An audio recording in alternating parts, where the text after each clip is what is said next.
اس لیے اس امید میں نہیں رہنا چاہیے یہیں سب کچھ ٹھیک کرنے کی کوشش کرنی چاہیے. یہ جو ٹھیک کرنے کی کوشش ہے اس کا عنوان ہے قرآن کی زبان میں تزکیہ. شاید بہت دیر سے خواتین کی نظر پڑ رہی ہو کہ ان کے ہاتھ میں کوئی رسالہ ہے. میں دکھا دیتا ہوں آپ کو. یہ میرے شیخ و مرشد میرے مربی حضرت پیر ذوالفقار احمد صاحب نقشبندی دامت برکاتہم کی ایک تقریر ہے جس کا عنوان ہے تزکیہ نفس کی اہمیت. یہ میں اس لیے دکھا رہا ہوں کہ اس کو حاصل کریں، اس کو پڑھیں اور بار بار پڑھیں. اور جو گفتگو کی جا رہی ہے اس وقت اس میں الفاظ تو بات کرنے والے کے اپنے ہیں، مضامین کی ترتیب بھی اس کی اپنی ہے، لیکن مضامین کی بنیاد حضرت نے جس طرح اس رسالے میں پیش فرمائی ہے وہ ہے، روح وہی ہے. بعض باتیں وہاں بہت مختصر ہیں، ضرورت کے مطابق ان کو تھوڑا سا کھول کر بیان کر دیا گیا. بعض باتیں وہاں ذرا تفصیل سے ہیں، ضرورت کے مطابق ان کو مجمل کر کے مختصر کر کے بیان کیا گیا. تو اپنے کو ٹھیک کر لینا جس کے لیے اللہ تعالیٰ نے اس دنیا میں ہمیں موقع عطا فرمایا ہے، اسی کو تزکیہ کہتے ہیں.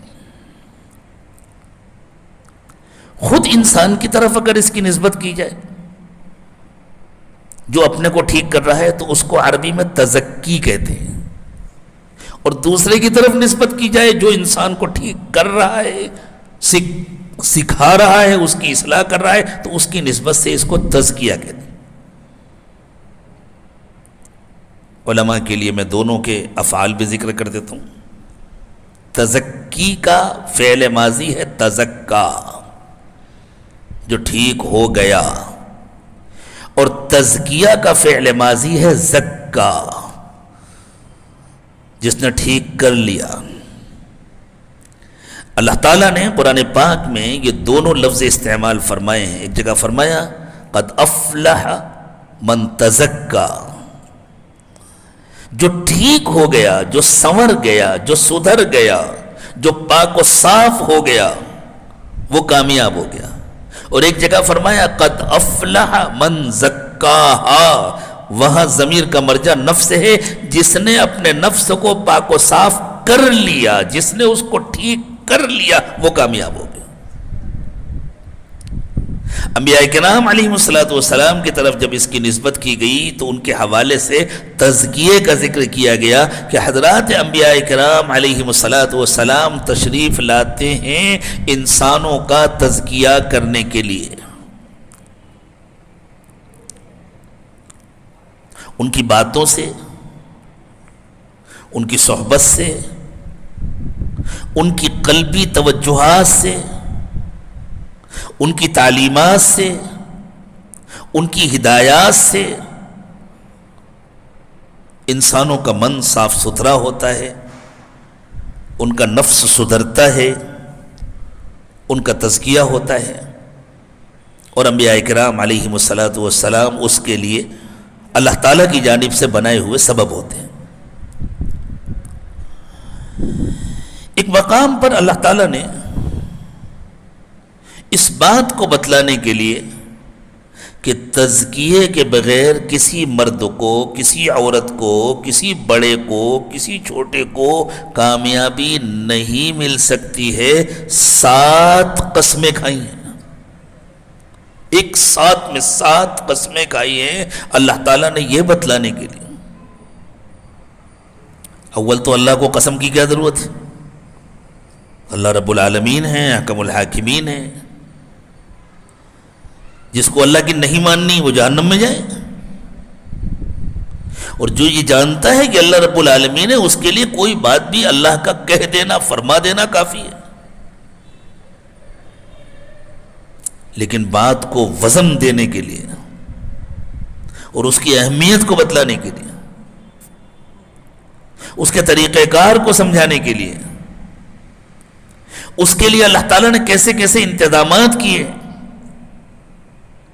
یہ تو موقع نہیں ہے کہ ان سب کا تفصیل سے تذکرہ کیا جائے،